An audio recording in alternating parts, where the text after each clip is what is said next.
As a starting point, Ogun State, by virtue of its location and the abundance of human and natural resources, I think is one of the states that has the greatest potential in this country. For us, Ogun State has been a place where it's been encouraging to do business. The administration is very business friendly, and this is what we really appreciate very much. Because they made the environment plausible for any industry to work with. For the health sector, our vision, His Excellency's vision, is to actually provide quality healthcare that is affordable to the man on the street. In the public transport space, his vision for His Excellency for the people of Ogun State is for them to have a safe mode of transportation. All that His Excellency was saying is this: look, guys, leave the noise alone. Let's do the work.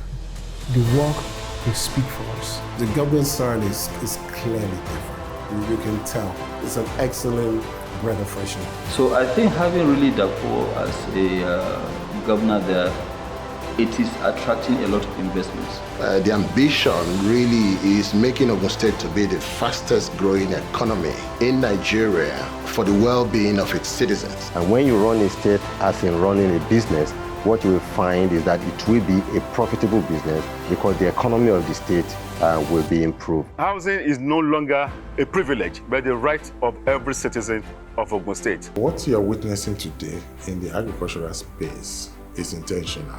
Ogun State is home to all. We are inviting people to come, work, play, and live in Ogun State.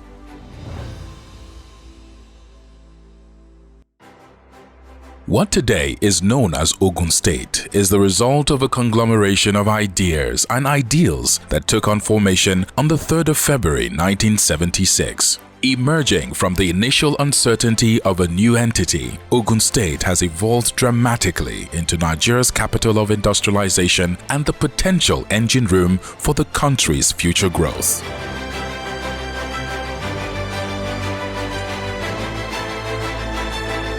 Bordered by Lagos and 3 other southwest states, Ogun State has the largest concentration of federal roads running through it more than anywhere else in the country.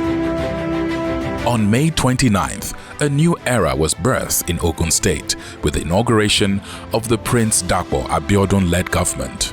Indeed, a new sheriff had come to town, and the trajectory of the Gateway State would never be the same again. I assumed office on the 29th of May 2019. We articulated our vision to be that which is to create an enabling environment, to provide a focused and qualitative governance, whilst creating an enabling environment for public-private sector partnership, because we believe that is very fundamental to the economic growth of this state.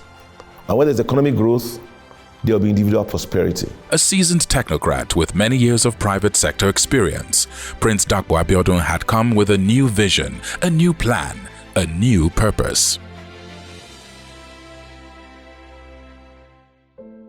I assumed office on the 29th of May 2019. Prior to that, I was in the private sector. I was the immediate past chairman of the Corporate Affairs Commission. I was also the chairman of the Depot and Petroleum Products Marketers Association. But alongside with being in the private sector, I had always had an interest in politics. Dapo Abiodun has been a friend from our private sector days. Like you know, I came from the banking industry, and he is a very successful business person from the business community in the private sector of the country. From the point of view of giving back and also offering my people the true representation that they deserve. So sometime as far back as 1993, I cut my teeth politically. I began to take an interest in politics. I decided to go for the office of the governor in 2018, and here I am, as the 5th elected governor of Ogun State, to the glory of the Almighty God, despite all odds. I've had a private relationship or personal relationship with Prince Dapo Abiodun for well over 30 years. So I've known him right from his private sector days when he got into politics the first time, and of course, this time around. And I think for me, one of the lessons I've learned is what the private sector can actually bring to the public sector. We assumed office under very rancorous conditions. It was a very rancorous takeover. We were determined to make the best of it, which way. I was taken to multiple courts. There were pre-trial court hearings and court suits. I must probably be on record as one governor that was taken to probably the most courts. But God granted us victory in every single case. We did not lose any one of those cases. Immediately he won the election, he came to the Central Bank of Nigeria with a blueprint about what he intends to do in Ogun State. And this straddles agriculture, infrastructure, improving the ease of doing business in Ogun State.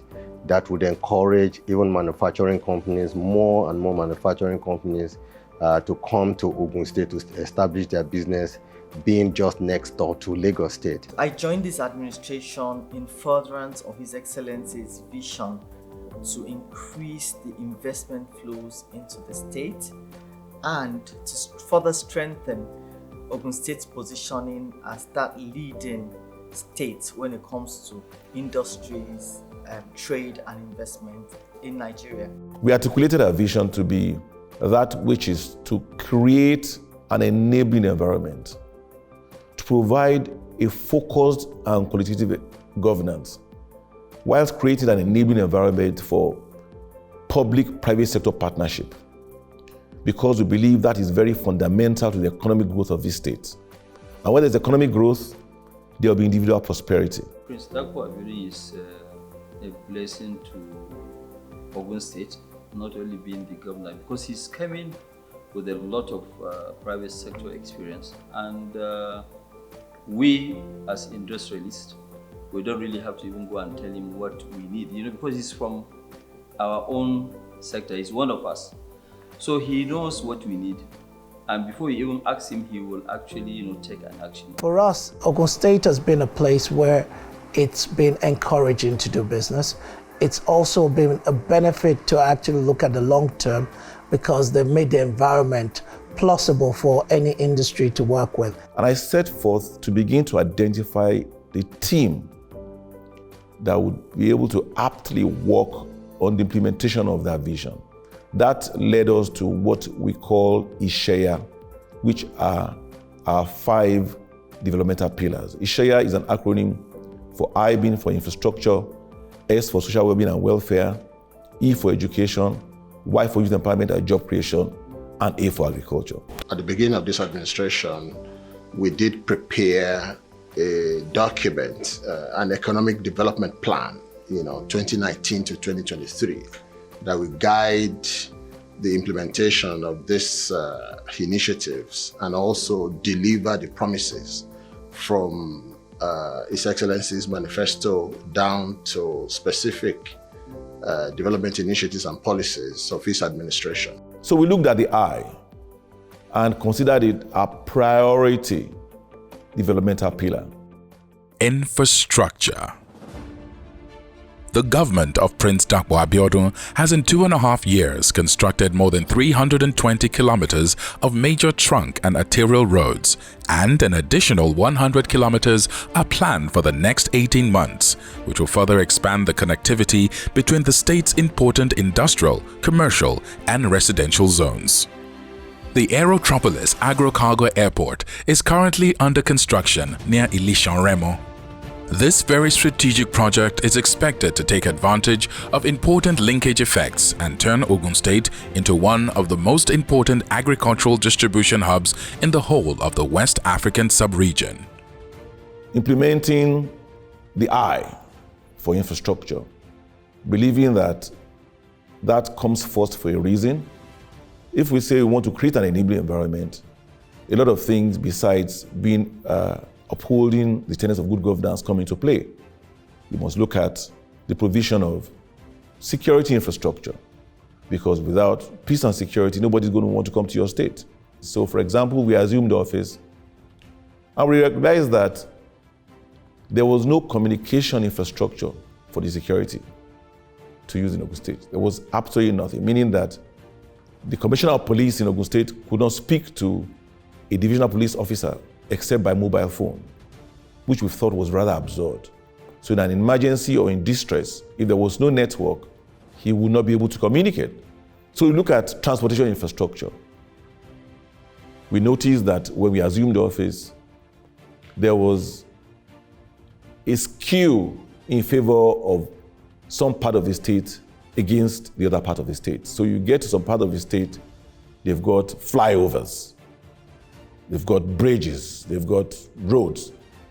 And you go to another senatorial district, and they have not seen a new road construction in the last 8 to 11 years.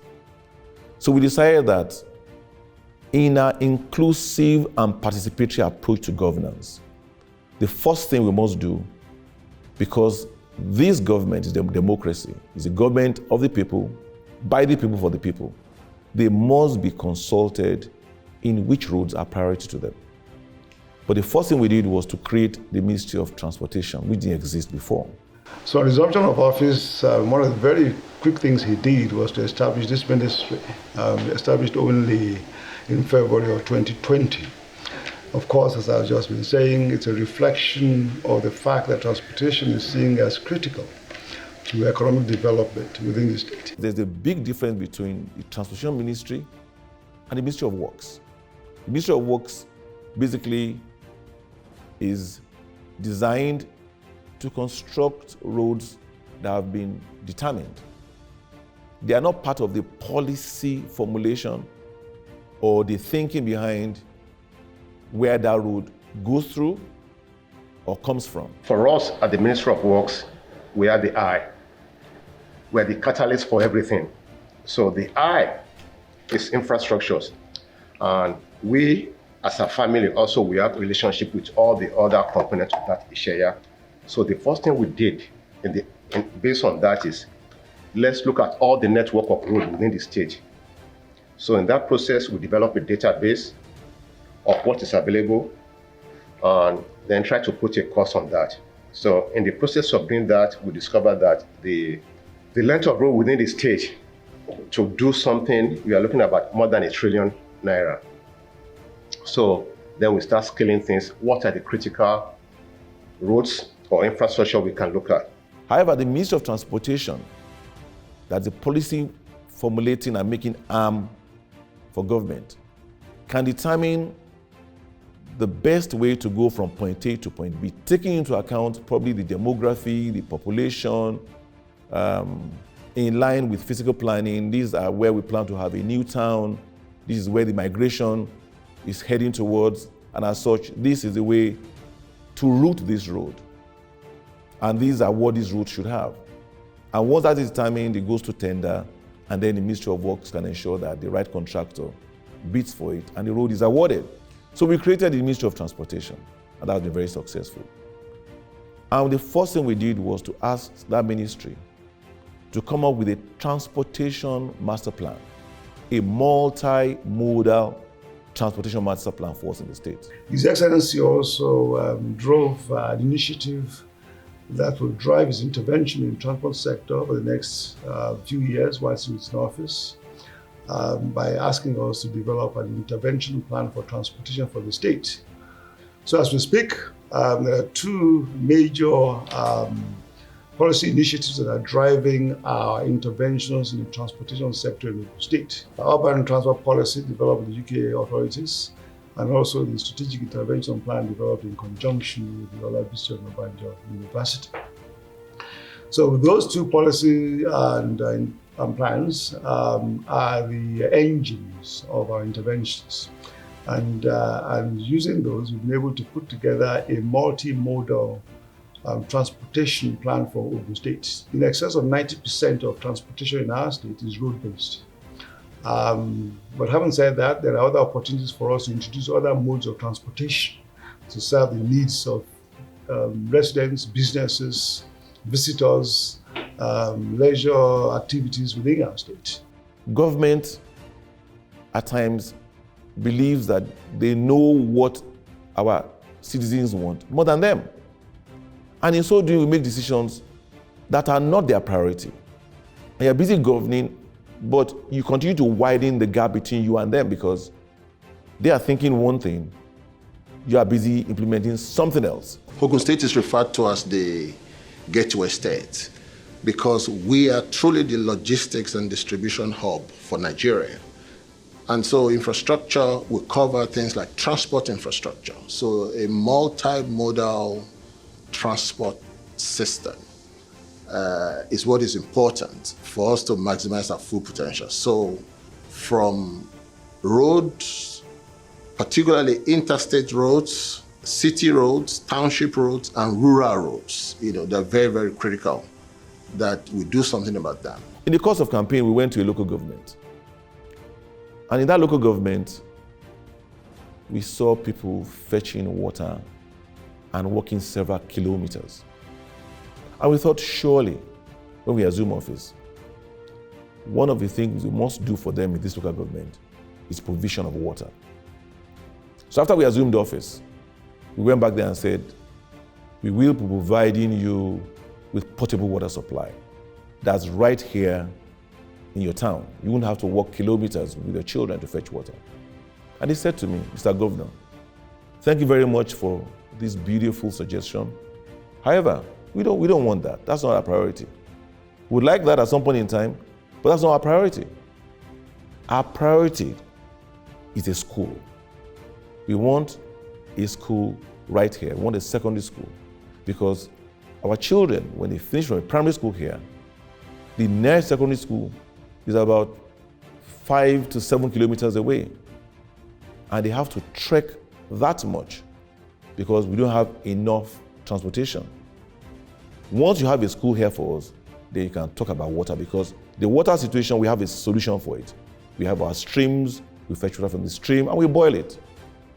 And I looked at my commissioners, I was shocked that this is how we could have just easily gotten it completely wrong.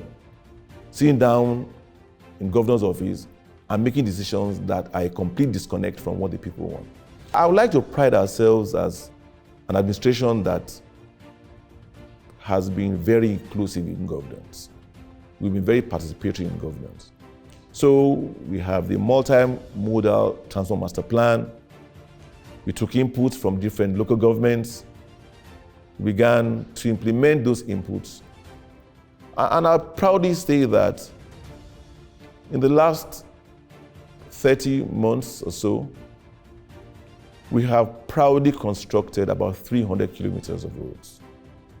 300 kilometers of priority roads as dictated by those people that entrusted us with this mandate. So we are happy that attention is being given to the critical elements for engendering a conducive business environment in the state, especially infrastructure, including the roads, the security, and most importantly, the open dialogue with the industry to address the issues at hand. As you can see, there's massive work being done to rehabilitate, a lot of the roads, the Abeokuta-Shagamu Expressway. That road connects Lagos State to Ogun State via the Lekki corridor. You agree with me that the Lekki corridor is the expansion corridor of Lagos State. That is also the evacuation corridor for people that are traveling from Lagos to Ogun State but going to the eastern flank of the country. Eastern, the south flank of the country and the southeast. That road was in a total state of disrepair. It was completely unmotorable. We assumed office. Because of campaign, we had promised that we're going to do something about that road. It came up in suggestions by the communities around that corridor, and we hit the ground running. That road was completed in 13 months. In 13 months, it's unprecedented. It's a 14-kilometer road. It's world-class. I believe that it's been adjudged as probably one of the best and well-constructed roads in this country. We wanted to even go and do the road on our own, and Dapo couldn't wait. He moved, and you can see all over the places linking roads to either from Lagos or from Lagos from Ogun to Lagos or Ogun to the other parts of Nigeria. And earlier this year, we started renovating the Ato Agbara Road. Agbara for Ogun State is very important because it's the largest industrial estate in this country. That road leads to the largest industrial estate, not just in Nigeria, but in West Africa. We now went to the road leading to the corridor that has earned us as the industrial hub of this country, which is the Agbara estate. That road was so bad that containers and trucks were tipping over on that road on a daily basis. It was so bad that all the multinational companies that had invested and manufacturers that invested in that place were beginning to leave to Lekki or actually go to neighboring countries. I think one thing we have to give our governor, I think he also likes making roads. But roads are important. And if you look at the accomplishment of roads, the road network leads to business efficiency, logistics. Without good logistics, cost of business would still be high. I always try to correct government on the word ease of doing business. We need to focus on the word cost reduction in doing business. And I think the state has specified more time in building communities where we have access to our businesses. The roads are getting a lot better and the network of roads are getting better. What is important is the creation of an enabling environment, all right, where there's peace, where there's security, where there's good infrastructure. And I think that already exists there, given the work that the government is doing. But a lot still needs to be done. And I think over the next couple of years, government should invest significant sums of money that will basically ensure that the right platform is created for foreign investors to come in there, to invest, to stay and to enjoy that great state. Location of Ogun State as well is crucial. With location, you are able to move to all parts of the country easily. In fact, what we find is that a lot of the haulage companies will tell us that they would rather come to us than go to other parts, or especially coming to Lagos or things. So location is key. The governance at the moment is also excellent. The administration is very business friendly, and this is what we really appreciate very much. They have been working at improving the ease of doing business with us in particular, and I believe this is exactly what they do for all the investors in the state. And I'm proud to say that to date, have constructed roads in 18 out of the 20 local governments. This is the first time that's happening in Ogun State. In 18. I mean, there are local governments that have never seen a new road construction in the last 12 to 13 years. When I assumed office, I made a promise to the good people of my state. I said to them, I will take stock of all inherited projects. I'll complete and prioritize those that have economic value and importance. And I will initiate our own projects. And I will ensure that no part of this state is developed at the expense of another. And I believe that as a promise-giving administration, I think that we've done just that. So to date, the 300 kilometers that we've done have crisscrossed the nooks and crannies of this state. So in terms of road infrastructure, part of our multi-modal transport master plan, I believe we've ticked the boxes. It's easy to be a good taxpayer if the infrastructure and the government is listening and enabling your business to make profit, to pay the taxes. But if you do not enable the businesses to make profit, logistics becomes a problem. The road networks are bad. We would continue to start and close down. So for us in the private sector, we always crave for him to help us provide the enabling environment for us to be able to thrive. The governor has done very well. Private sector mindset, bringing it to governance, I think shows the seriousness with which it attaches to the job. We have also plans to commission our mass bus transit system, which is part of our multimodal transport master plan.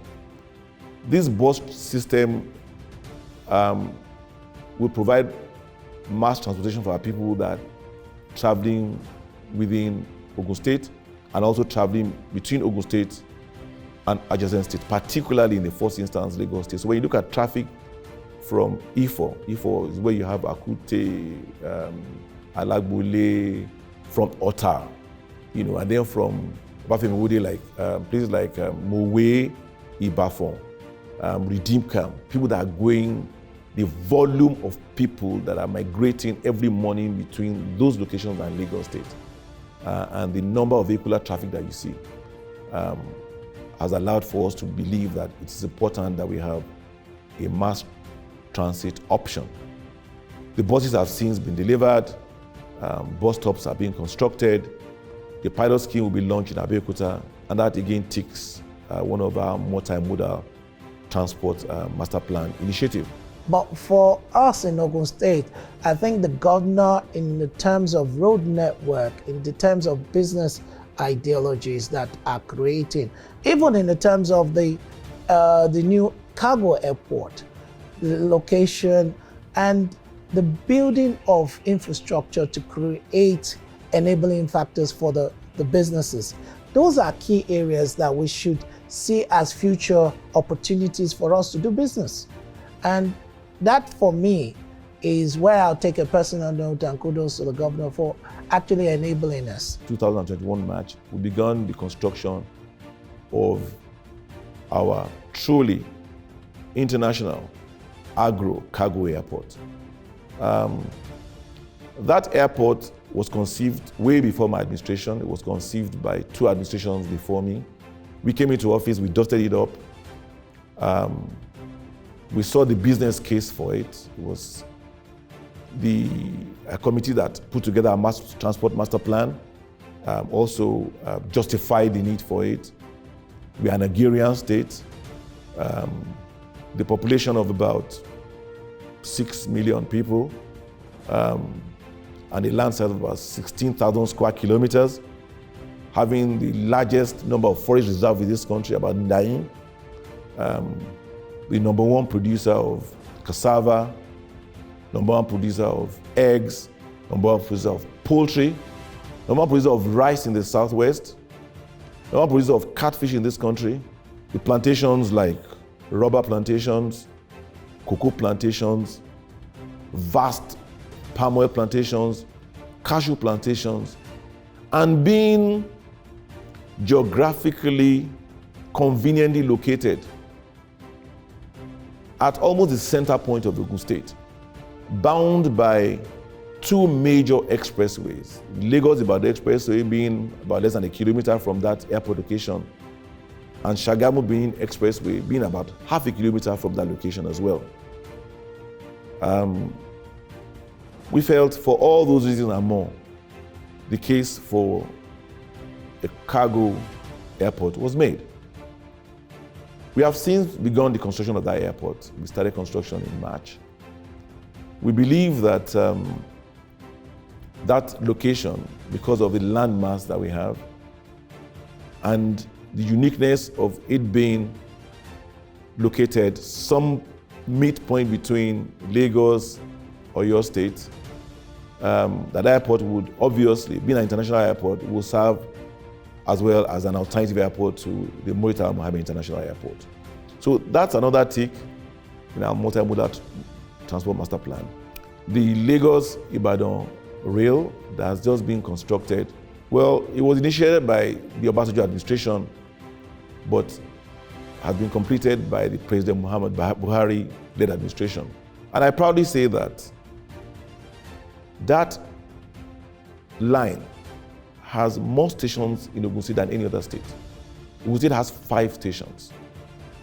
And it corroborates when we say that we are the gateway state. We have more federal roads crisscrossing this state than any other state in this country. Because of that, I said we must be given a special status. The rail line that comes from Lagos, goes to Ibadan, goes to Kano, has 5 stations here. I think Lagos has 2 stations and Oyo State has 3 stations. We are poised to take advantage of this rail corridor. So we're looking at how to ensure that we create more stations within Ogun State for the convenience of our people. We are going to ensure that we run spurs to those stations, and we also invest in our own rolling stock.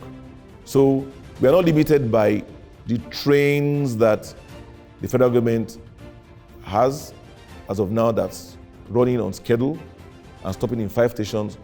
But once we run our own sports to our own stations, particularly for the convenience of our manufacturers who are here, they would be able to now begin to load their containers from those designated stations all the way to the port for export or to the hinterland.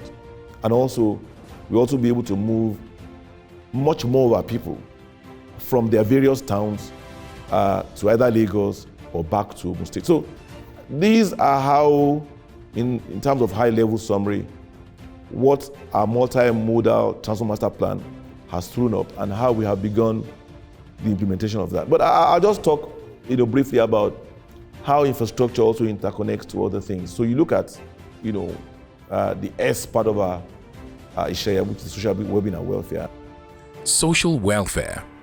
236 hospitals and healthcare facilities are being refurbished and upgraded, while the number of ambulances have been increased from the time the government came into being, from a paltry 5 ambulances to 40 that provides greater coverage across the local governments and shortened response time. A comprehensive health insurance program has now also been implemented to ensure qualitative healthcare is available for the most vulnerable in society. Under social wellbeing and welfare, you begin to look at and talk about things like our healthcare sector, our housing sector, our women empowerment. And when you look at what happened in the first quarter of year 2020, we had just put behind us all the litigations. I just sworn in my commissioners in January of 2020. We had our chin up when we were ready to hit the ground running, implementing our 5 developmental pillars, and then COVID struck. This dreaded disease brought first world countries to their knees. Everybody was guessing, at best. Of course, it exposed how vulnerable we are, not just as a state, but as a country. How unprepared we are for such emergencies and pandemics.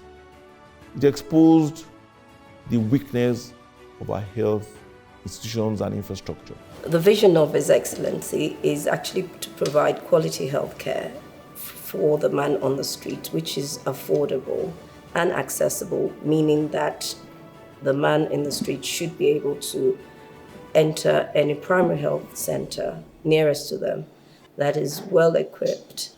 The plan we had when we assumed office was to use a bottoms-up approach, which required for us to strengthen our primary healthcare centers, which are the closest to the grassroots.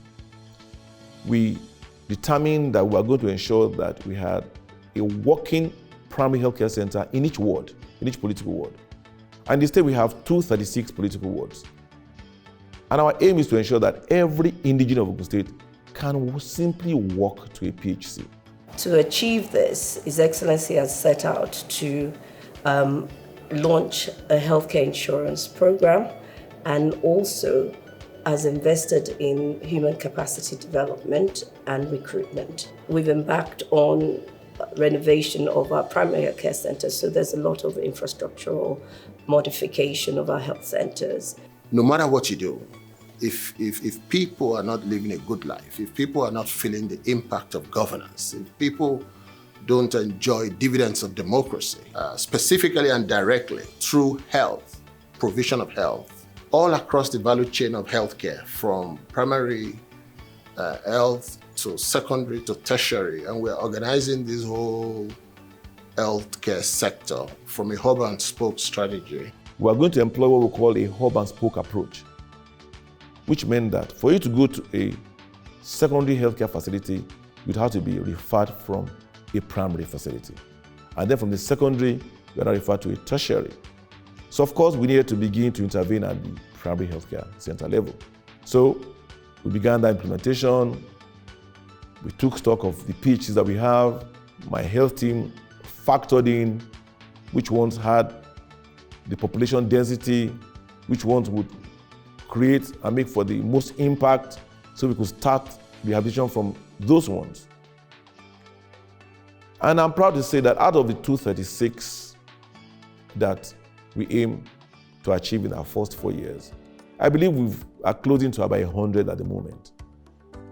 Those PHCs are being rehabilitated to ensure that they have living quarters for nurses and doctors. We're providing them with tricycle ambulances because many of them are in places where there may not be adequate road provision. When we meant hub and spoke, it's actually to cluster our health facilities at the 3 tiers around each other. So 10 primary health centers around a general hospital, about 5 general hospitals clustered around a state hospital, which then feeds into the tertiary hospital. This is to actually minimize wastage of resources and ensure that healthcare is delivered at the appropriate level with the appropriate costs and ensuring that there's no wastage of human resource or even capital resource. When we assumed office in the state, this state had only 5 ambulances. 5 ambulances to about 5 to 6 million people. Today in Ogun State, we have about 40 ambulances. And guess what? I didn't have to buy them. Maybe I bought 10 ambulances. The rest have been through contributions from the private sector because of our disposition to the public-private partnership, which is embedded in our vision. Not only do we have over 40 ambulances to date, we've launched our 24-hour ambulance service, which means you dial a number, at any point in time during the day, you get an ambulance service that can attend to your emergency. When we started, don't forget that this is we're just settling in when COVID came in. And all that His Excellency was saying is this: look, guys, leave the noise alone. Let's do the work. The work will speak for us. We don't have time. Some people are skeptical, but if we do the work and people see the work, then so we deliberately focused on doing the work. Our foremost tertiary, which is the Olabisi Onombanjo University Teaching Hospital in Shagamu, when we assumed office, it didn't have a governing board. It was understaffed. It was ill-equipped. It was in a total state of distress. I visited, that was my first visit to any state infrastructure when I assumed office. I remember going into the hospital and walking into the theater, the operating theater. And I could not believe it, that was an operating theater where human beings are being operated. I decided to appoint a visitation panel headed by Dr. Onobuale. He's one of our proud sons in Ogun State. He's the CEO of Reddington Group of Hospitals in Lagos, and a team of very competent medical doctors, nurses, pharmacists. After a few weeks, they put together a blueprint to reposition the hospital for us. That blueprint included having a governing council. Today we have a governing board headed by Dr. Kule Hassan of the Eye Hospital. That hospital is being totally repositioned as we speak to complement what we're doing from the primary healthcare center. So you have that tertiary being repositioned, you have the secondary being repositioned, you have the primary healthcare center being repositioned, you have the ambulances in place. At the moment, the majority of healthcare is delivered between the secondary and tertiary level, whereas 70% of healthcare should be delivered at the primary level. That was what informed His Excellency's decision to invest in the primary healthcare centers, so that anyone needing healthcare will first seek it at the nearest facility, which is the primary health center, after which, having been triaged, can then be referred on to either secondary or tertiary for further intervention or investigation. This administration is a very deliberate and methodical administration. We think through things before we implement them. So in the area of, in the health sector, we've done very well. I enjoy a lot of collaboration from the private sector. One of such is the Abdul Samad Rabi Foundation that has just decided to support us in our vision to build a mother and child specialist hospital. They've promised to donate to us 2.5 billion. As a matter of fact, the agreement has been signed. We're waiting for the check to come in. I believe that His Excellency's experience in the corporate sector has actually enabled him to attract investment from the private sector into the health sector, which has led to the international banks showing interest in the development of a 250-bed multi-specialist hospital right here in the capital, Abeokuta. This would translate to improvement in the maternal indices and child mortality rate in the state. That also will further strengthen our resolve to ensure that not only are we the gateway state, to continue to be the gateway state where people are coming to live, work, and play here, you must provide not just the transportation infrastructure, but the health infrastructure for people who are coming to live here. To, like they say, health is wealth. I'm responsible for implementing the state government's housing policy and ensuring that the average person on the streets of Ogun State, an average person, whether you're in the formal or informal sector of Ogun State, you have a roof over their head. And not just you having a roof over their head, making sure that whatever the state government is offering is within the affordability bracket of the common people. We assumed office and we wondered why we inherited housing projects that were not lived in. Housing projects that were not paid for by the intended target population. And in our inclusive approach, we spoke to our people and consulted with them. Why hasn't this worked? We surely would like to build houses for you, particularly affordable housing.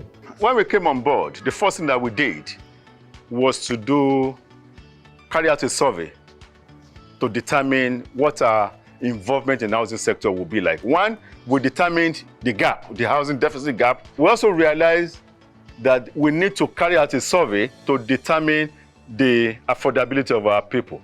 We consulted and we found out why other schemes had not worked in the past.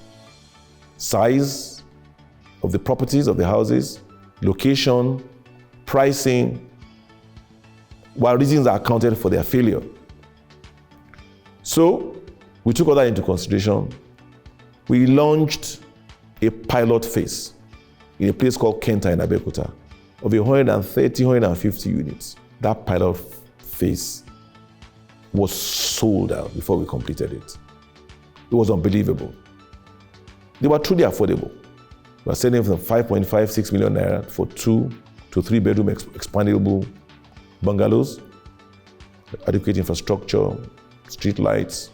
The construction was done by direct labor. And these direct beneficiaries were people from that immediate corridor where the projects were sited. So during COVID, these guys were working. They were working day and night. So shortly after we completed the first phase, we've since commissioned our first phase. We now decided that we would need to replicate this in each of the 3 senatorial districts. So, go west, go east, and also deepen it in Ogun Central, where we are. We are proud to say this administration has delivered in 30 months additional stock of housing more than the 2 previous administrations combined together in this state has done. We launched the Kobape, we launched Ota, launched Ilaro, launched Shagamu, launched Djibouti. And we decided that in the first 4 years of this administration, we aim to build 2,500 housing units.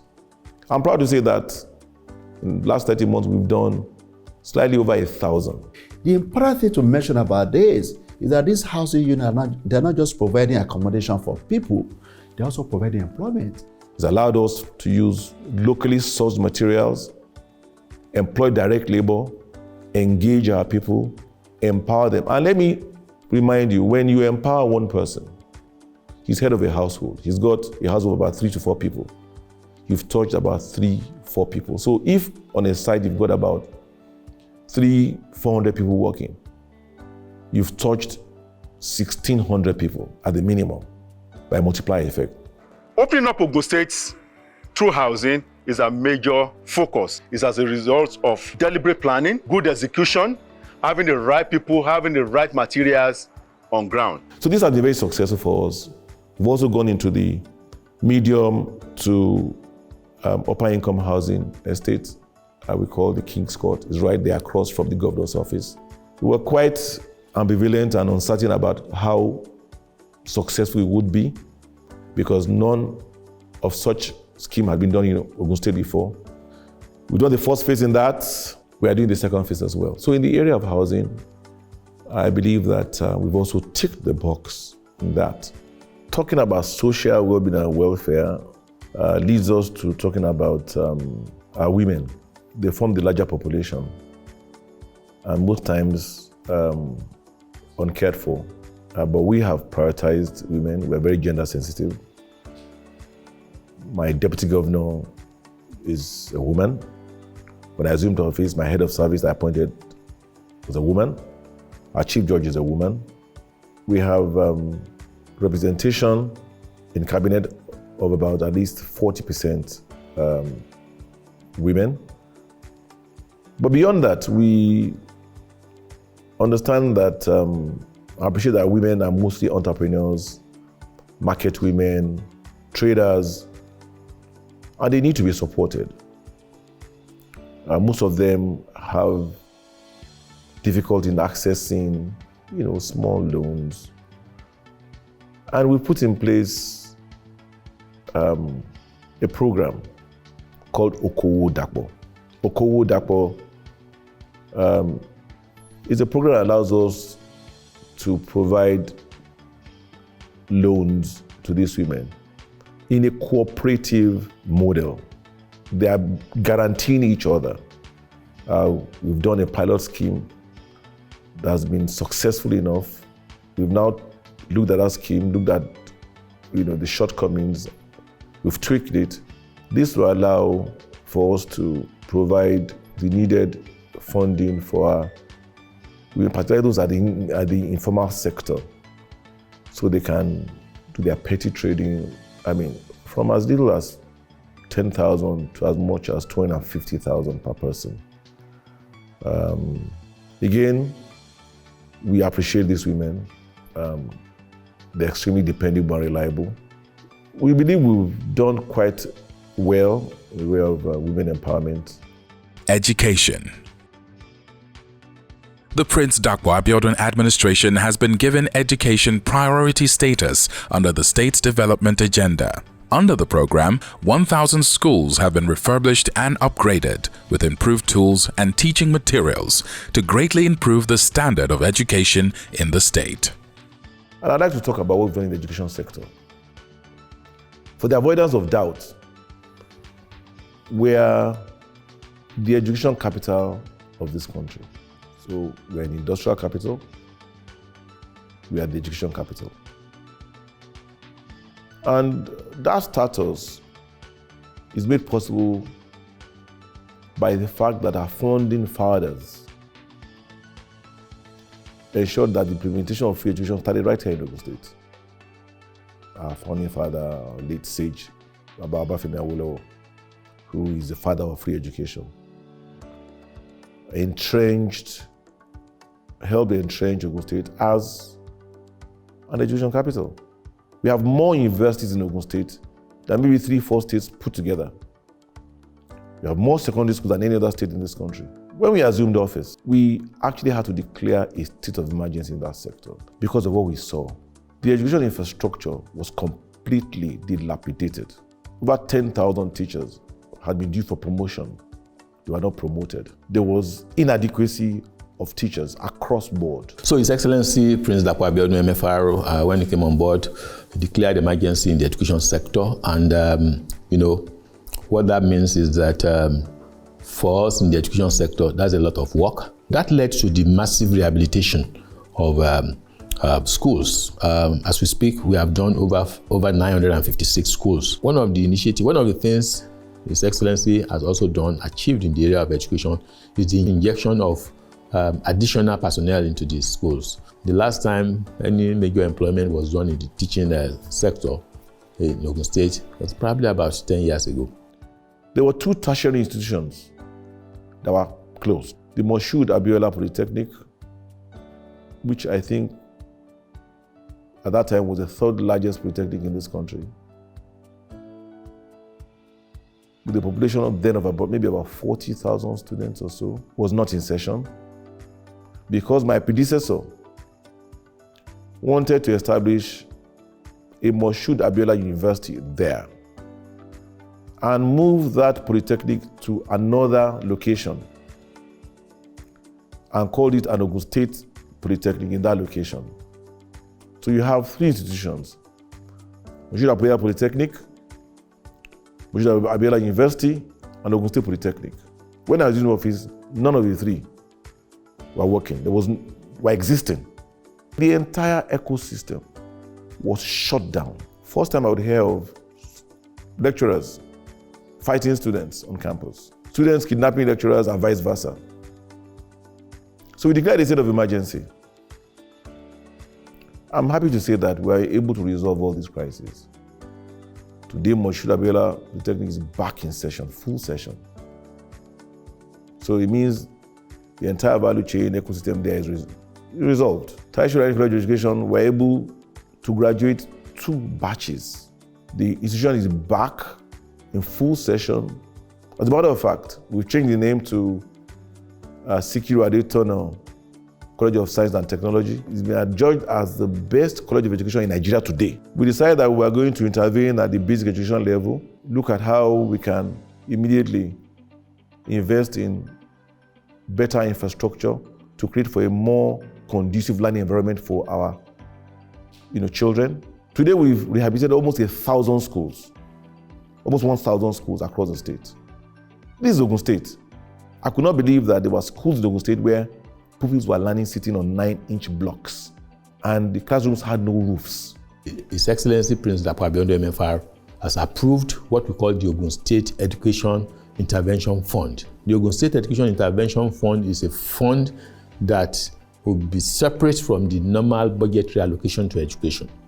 So all the schools that have been existing in Ogun State will have their intervention on an annual basis. So which means it is going to be easy to maintain facilities in schools and also to improve on facilities that we have. So if we have had this type of initiative, our schools will not be where they are now. There's no way in 30 months I can correct all of them. It's impossible.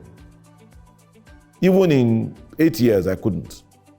However, if this had been intervened in before I assumed office, it wouldn't have piled up like this. So I'm very sensitive when it comes to education.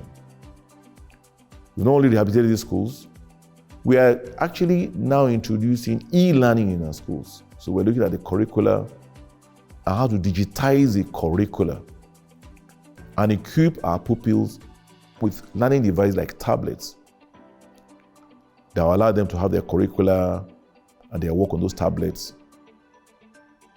Teach them to be ICT literate as well, and of course also help us to monitor them. We had to restore a lot of things, promote the teaching and non-teaching staff that had never been promoted. We've now begun the aggressive recruitment of 5,000 teachers.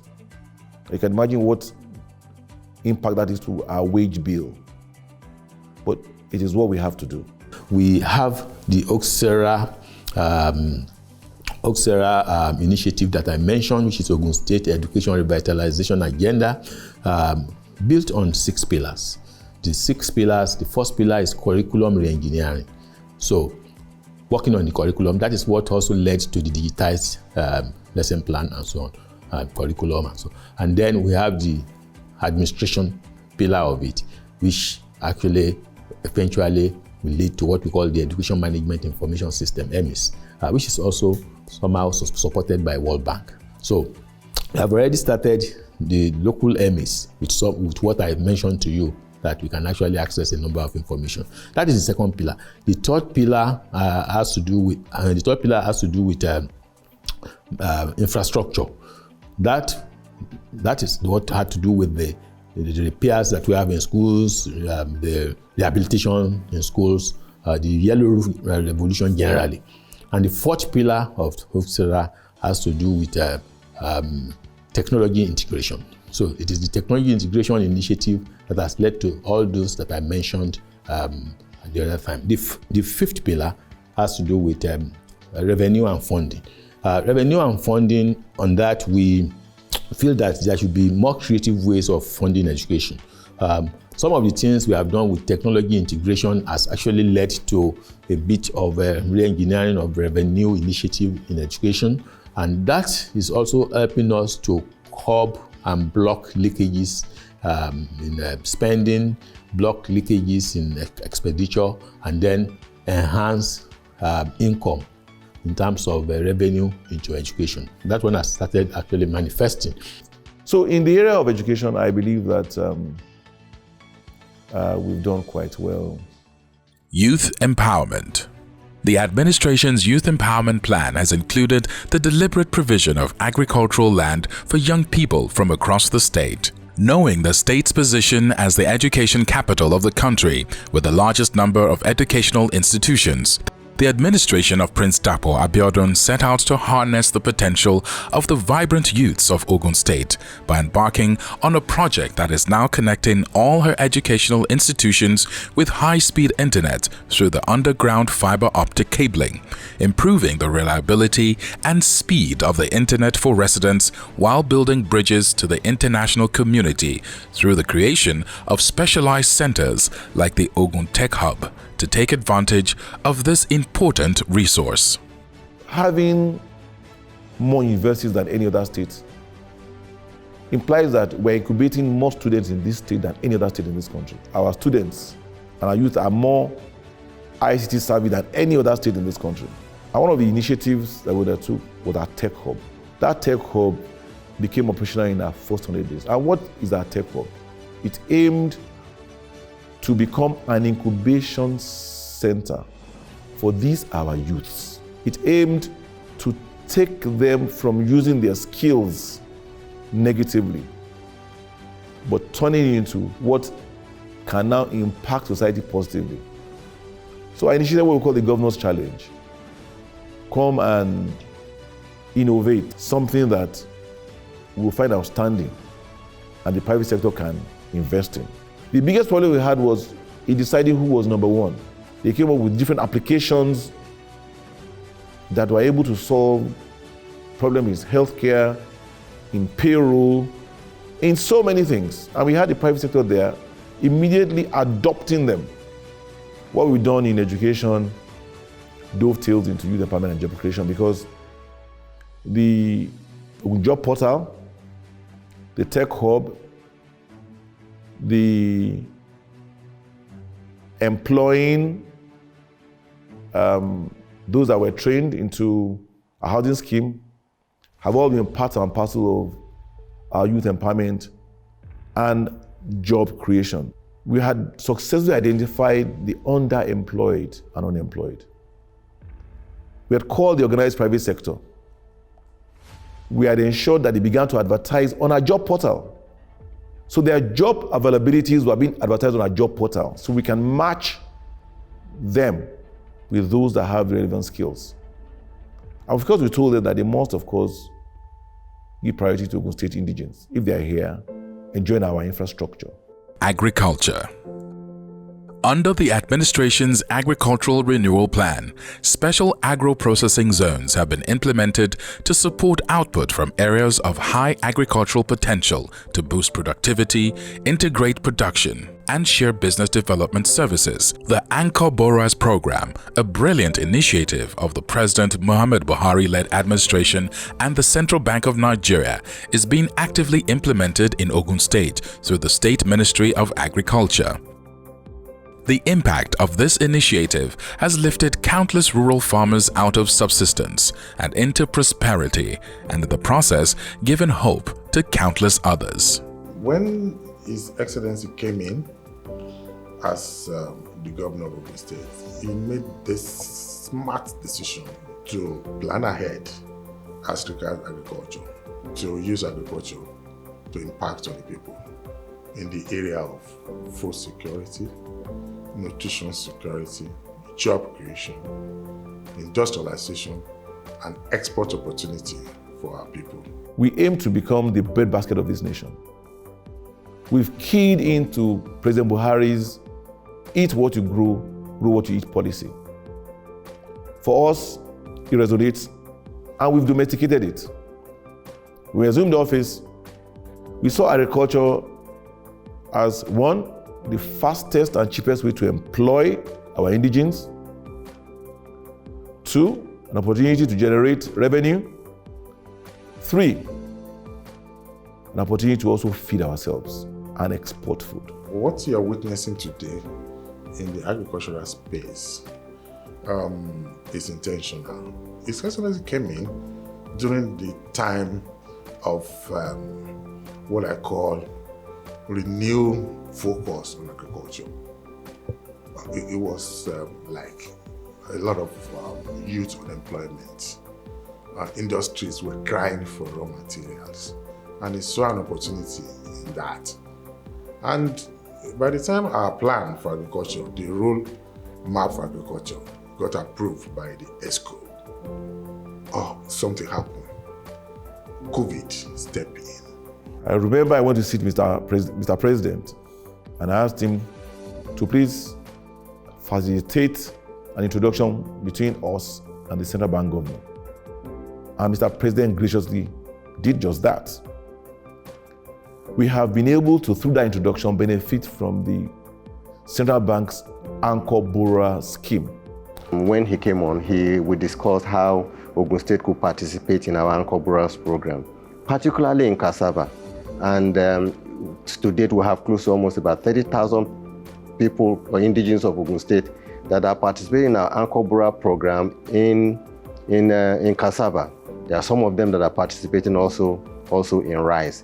Yes, I would say rice was being done before he became governor of Ogun State, but at least he pioneered the cassava anchor borrowers program, I would say, in the country, because he stands out as one of those governors in the southern part of the country that stood out to say, look, he will do something in the area of cassava, and he has done an excellent job. This scheme allows us to provide land to our would-be agripreneurs.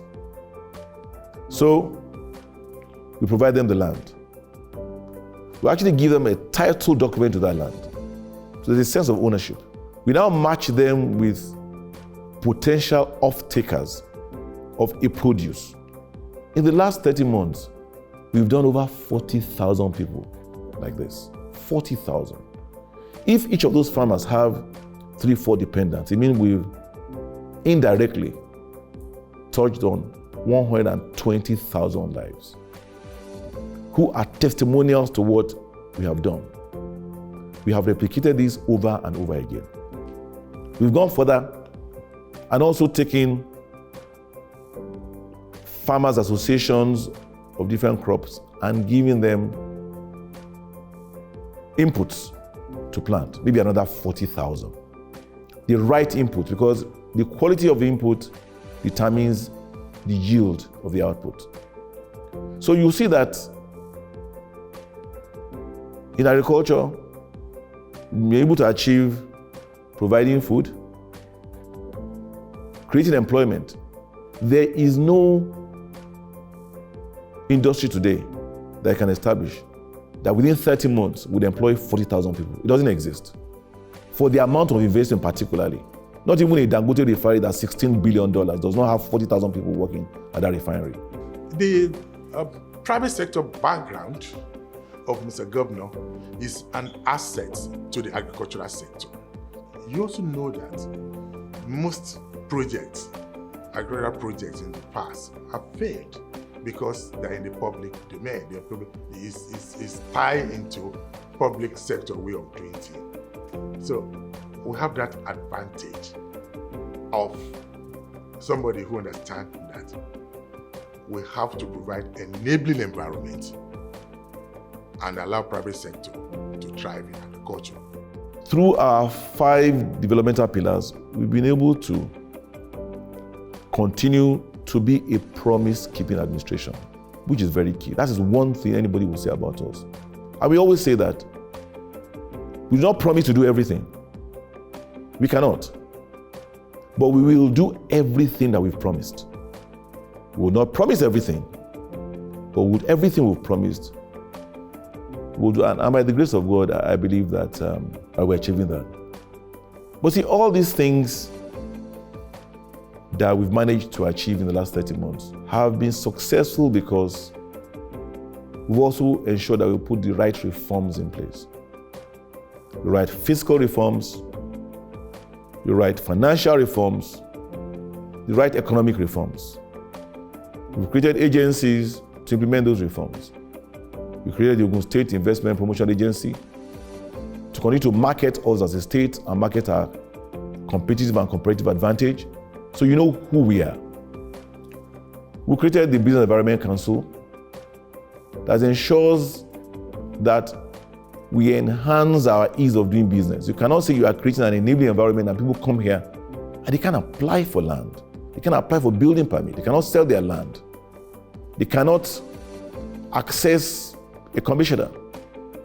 So we have the BEC that ensures that they handhold you and they cut through the red tape and bureaucracy that is normally seen and attributable to government offices. We also have the PPP office, the Public-Private Partnership Office, which we created. And this is to ensure that as we engage and interact and bring more people to come and invest here, some want to partner with us, they want us to bring into a partnership with the land or whatever. Or some want to actually acquire some of our moribund state assets. This agency is charged with the responsibility of ensuring that agreements that are being signed are with international best practices. They're not skewed in the favor of government or the prospective partners. And all we've done is to ensure that we've increased efficiency and effectiveness by digitizing our processes and ensuring that we block loopholes and leakages. We've not placed any more burden on our indigents. We've launched things like, for example, OLAMS, our Ogun State Land Administration and Revenue Management System, which is a combination of digitizing and also achieving efficiency. So what's OLAMS? Our greatest asset is our land. People want to buy land. There are a lot of in-betweens. People who are selling fake land. So someone sells you a land that doesn't belong to him. At the end of the day, you want to perfect, you find that you've just been sold a dummy. People have bought land legitimately. They're not able to access the title documents. So we launched this scheme that allows you to identify where you want to buy land. And actually, online, place a reservation on that land,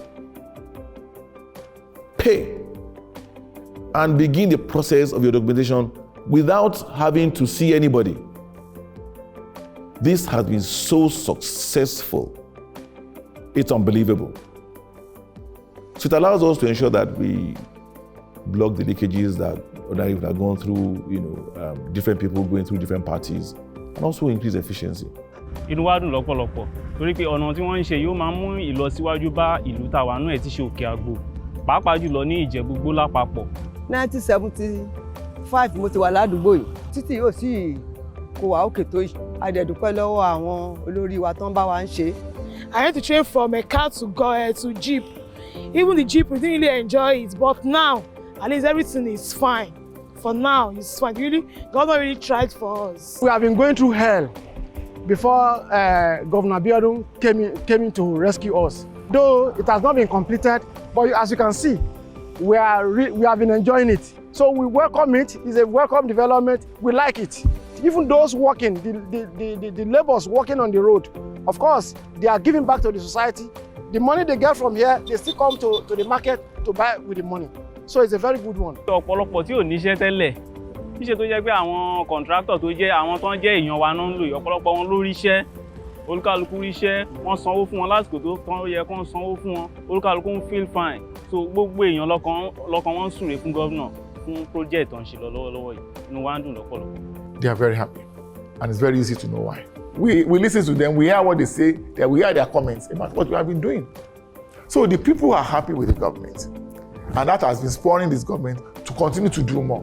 When you look at the incentives Ogun State offers to industrialists, especially when the present government came into power, it's second to none. Having him there with his leadership style is the best thing that has ever happened to Ogun State. And that's the kind of leader that we're looking for. It's an excellent breath of fresh air to have that, in that seat. And you're able to have that power and yet have that understanding of what businesses need, what manufacturers need. And we're all enjoying that very much, especially the fact that they're approachable. Because once you can have a dialogue, you can solve all issues, which is exactly what is happening. The governor has done very well.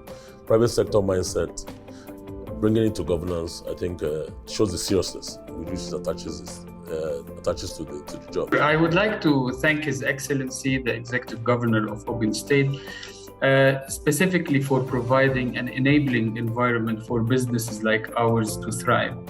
And if I may have one ask, it would be the acceleration and implementation of the laudable initiatives to improve collaboration with the industry. But I must also commend all the people of Ogun State for always demonstrating the highest standards of hospitality. To our dear governor, for me, we remain proud of what you have achieved so far. We think there's a lot more to be done. We're a patient bunch, but we encourage you that what you've started, don't relent. You've got the guarantees of majority of the people in the state of what you're doing. And we only would encourage you to continue to do what you're doing. No matter the difficulties, I say, Governor Dapo Abiodun, ride on. We're all behind you. I wish you well. If not for the governor we have in this state that is so interested in making sure that his state is one of the best in terms of industrialization, in terms of creating job employment, in terms of creating an enabling environment to thrive, for these companies to thrive. Because I'm sure you know that, yes, there are a lot of things that make things almost impossible. With the location in this state, it creates that enabling environment to thrive. We are giving tax benefits. Even the banks we use, the moment they realize that we are located in Ogun State, they are so interested in us. Opening up Ogun State through housing is a major focus, and we are rightly on track. Kudos to Mr. Governor for having the right focus, the right policy in place. What would jump to mind is the collaboration with the private sector because of his relationship with a lot of industries, and Ogun State being the industrial hub of Nigeria. You have a lot of large corporations within the boundaries of the state. And his past experience probably has made it easy for these corporations to do their corporate social responsibility in health, knowing that health is in the foreburner for His Excellency. We are indeed very fortunate to have somebody like His Excellency head this state as governor, because clearly he brings his private sector experience to bear in governance. Governance is governance. Whether you are running the state, whether you are running a big company or an SME, governance is important. There's some fundamentals that have to be adhered to if you want to succeed in governance. So he's big on governance. He's also a people person. That can only come from somebody that has experience in private sector. He's concerned about the welfare of our people. He understands those ingredients, those factors required to make people effective, for them to deliver on what they're required to do. So even the civil servants can feel it. He's compassionate, he's principled, and he's very focused on achieving results. There are things that this administration has set out to do. You hear him say it a lot, that we're a promise-keeping administration. Another very good virtue of him is perfection. Everything has to be done in a manner that, and you guys will attest to it also. He has eye for detail in everything. And so some of the people who normally will gloss over things, not wanting to be criticized by His Excellency, I've started learning the skill of paying attention to details and being creative. And so that is permeating the system. And so in any system where you have that level of creativity that is no longer being preached, it's being imbibed in the system, it's part of the structure of the system.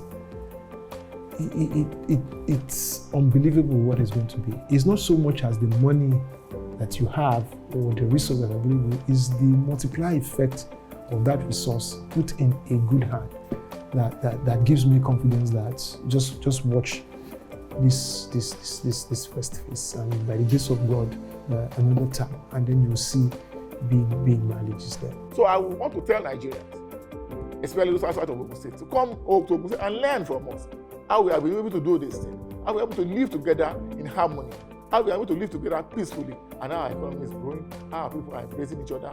There's no tribe in Nigeria that's not in Ogun State. Ogun State is home to all.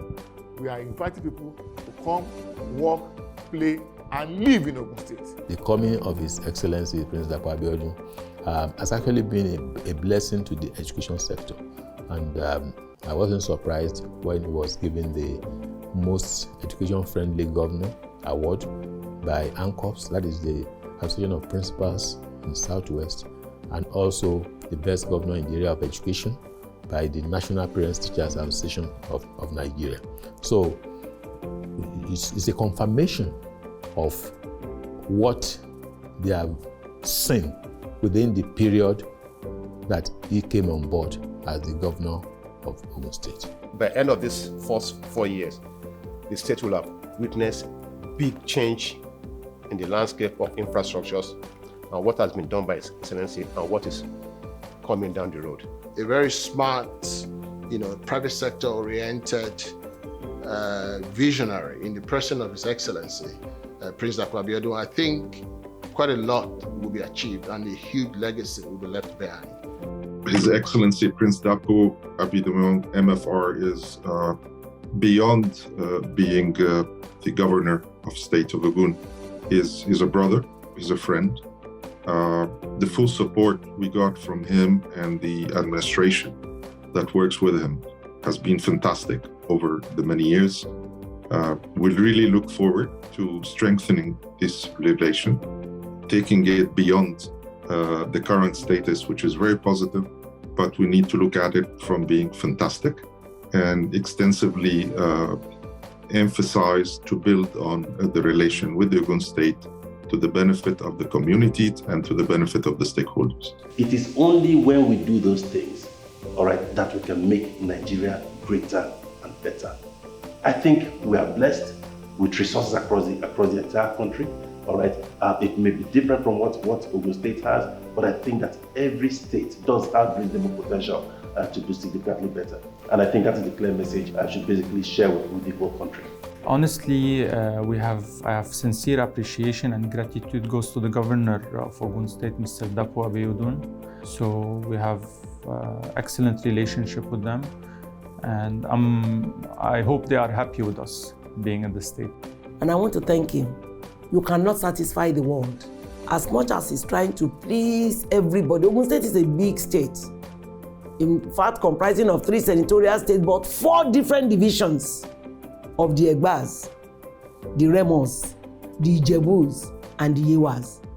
And everybody will be calling for attention. But my golden advice to our governor is that he should try his best and leave the rest. Nobody can finish it. And to his team, I want them to know that in unity lies strength. They should please work together with him as a team. Teamwork works better. Since the Lord has put him as the governor of the state, they should owe him the duty of giving him the best. Because he cannot do it alone. If you can do it alone, you won't have commissioners or special advisors. But let them tell him the truth of any position of anything in the state so that we can enjoy it better. God bless him. We recently launched the Ogun State Digital Economy Project. And I'm reminded because I talked about digitization, which is a project that we have started that we are laying 5,000 kilometers of fiber optic cable across the length and breadth of the state. We are preparing our state for that digital age. Realizing that once we do that, we do that in phases. It gives you access to fast, dependable, reliable internet services. It allows us to ensure that we are running priority to our schools, to our primary healthcare centers, our secondary, our tertiary, some of our arterial roads.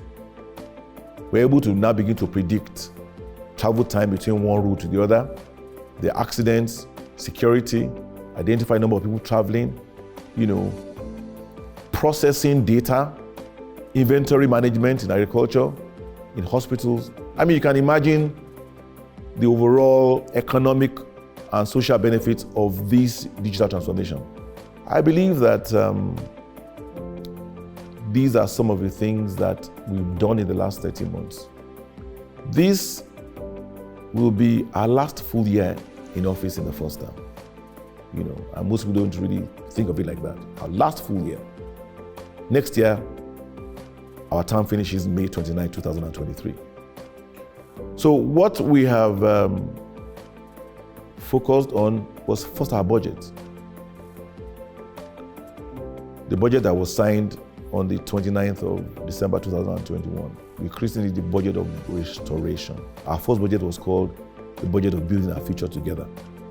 And you'll see if you look at the budget, we put a lot in infrastructure. Because we realize that nothing affects and touches the life of our people as much as infrastructure. Whatever infrastructure it is, education infrastructure, housing infrastructure, health infrastructure, road infrastructure. So this year, we're looking to complete all ongoing projects, all. We are placing a lot of emphasis on ensuring that our major cities have 24-hour power supply.